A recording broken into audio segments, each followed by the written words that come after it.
Commentary from Fed Chair Jerome Powell as he wraps up his first day of congressional testimony. Jennifer Schonberger is on Capitol Hill with the latest. Jen, bring us the highlights. Julie, in his first day of semi-annual testimony before Congress, Fed Chair Powell told House lawmakers that the Fed will cut rates at some point this year and said that he expects broad material changes to the Fed's proposed capital requirements known as Basel III. Today's message was unchanged, with Chair Powell reiterating that while the Fed doesn't need to see inflation drop all the way to 2% before cutting rates, officials do need to see more good data to feel fully confident that inflation is moving lower in order to cut rates. Take a listen. We don't want to have a situation where it turns out that the 6 months of good inflation data we had last year, that didn't turn out to be an accurate signal of where underlying inflation is.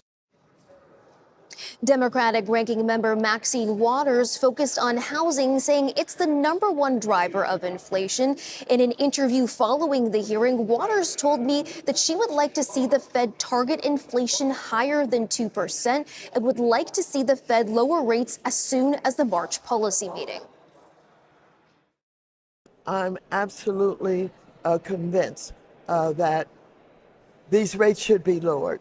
That people are paying a disproportionate amount of their income for things that are necessities like food. And so we've got to bring those rates down. So you'd like to see the Fed lower rates as soon as their March 20th policy meeting later this month? Yes, absolutely. I'm optimistic every meeting. Meanwhile, Republicans focused on the Fed's proposed capital requirements, with Committee Chairman Patrick McHenry asking Powell to revoke the proposal and start over again.